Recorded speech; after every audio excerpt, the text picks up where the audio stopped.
পরীক্ষা হলে কি করবো? কৃষ্ণনগরে তুমি থাকি না, জ্বালা। শেষমেশ ব্রাইডাল লোকেশনে গিয়ে কিনা আমাকে এরকম থ্রেটের সম্মুখীন হতে হলো।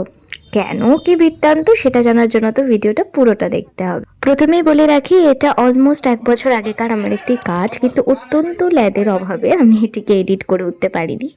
সেদিন আমার লোকেশন ছিল চুঁচুড়া। তো আমরা সেখানে সদল বলে পৌঁছে যাই, আর গিয়ে দেখি ভাত কাপড় চলছে। তড়িঘড়ি ভাত কাপড় কমপ্লিট করে ব্রাইড আমার কাছে বসেই পড়ে অন টাইম, আর আমিও শুরু করে দিই মেকআপ।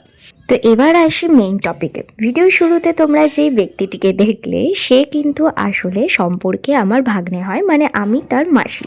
আর মল্লিকাদি মানে আমার এই ব্রাইড, সেও আমার একজন রিলেটিভই হন। মেকআপ নিয়ে মল্লিকাদির কোনো প্রেফারেন্স ছিল না, আমি আমার মতোই করেছিলাম। তো রিভিউটাও এই ভিডিওতে শেয়ার করলাম, দেখে নাও। খুব সুন্দর লাগছে, থ্যাংক ইউ। এবার তো চুলটা বাকি আছে, বেশি সুন্দর লাগছে। সুন্দর, তোমার পছন্দ হয়েছে তো? আই মেকআপ, কাজল পরাইনি আমি কিন্তু। ঠিক আছে, লিপস্টিকের শেড খুব সুন্দর লাগছে। এরপর একের পর এক গহনায় আমার ব্রাইড সেজে ওঠে, দেখো তাকে কতটা সুন্দর লাগছে। পরবর্তীতে ব্রাইড এবং ব্রাইডের বাড়ির সকলে আমাকে খুব ভালো ভালো রিভিউ সেন্ড করে। তো আজকের গল্পটা এইটুকুনি, দেখা হচ্ছে অন্য কোনো ভিডিওতে। Till then tata, bye by.